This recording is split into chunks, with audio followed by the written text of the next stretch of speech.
artinya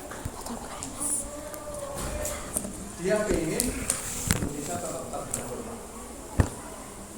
Nah, di samping upaya-upaya lain juga dilakukan, misalnya dengan melakukan propaganda ke negara-negara Eropa, negara-negara Barat terutama, bahwa Indonesia adalah negara yang diktator, negara yang sangat diktator, dan negara yang tidak demokratis. Kenapa diktator? Karena dalam konstitusi kita, Undang-Undang Dasar 1945, kekuasaan presiden itu luar biasa, seolah-olah tidak ada batasnya. Misalnya presiden selain memegang kekuasaan sebagai kepala pemerintahan, sebagai kepala negara, maka tugas DPR dan MPR sebelum dia terbentuk juga dipegang oleh presiden. Sehingga selain sebagai eksekutif, presiden sekaligus sebagai legislatif. Ini luar biasa, seolah tanpa batas. Itulah kenapa Belanda mempropagandakan kita itu diktator. Kita juga tidak demokratis. Maka kemudian dikeluarkan 3 paket maklumat. 3 paket maklumat. Paket yang pertama adalah maklumat wakil presiden nomor X. Bukan nomor 10 ya, nomor X. Kenapa nomor X? X itu biasanya bilangan yang tidak bilangan yang diketahui urutannya gitu ya. Karena secara administrasi masih kacau, maka dikatakan nomor X tanggal 16 Oktober 1945 isinya adalah mencabut kekuasaan presiden yang luar biasa tadi.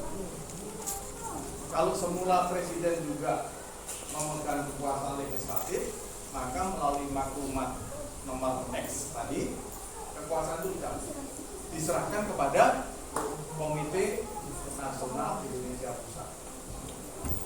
Sehingga yang tadinya presiden bekerja sendirian, ada pendampingnya, ada pengawasnya, yaitu Komite Nasional Indonesia Pusat yang bertindak sebagai lembaga legislatif.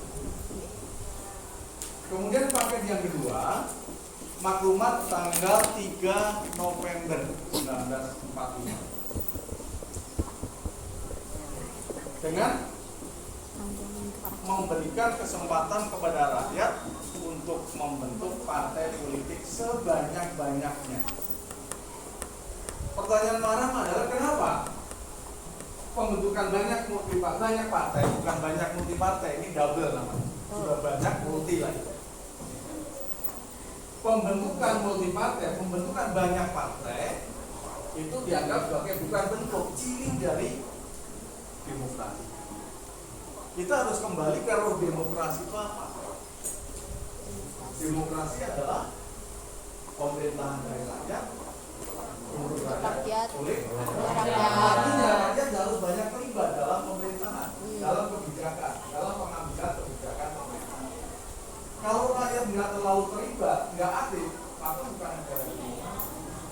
Dan salah satunya untuk melibatkan rakyat dalam proses pengambilan kebijakan adalah dengan berpartisipasi dalam partai.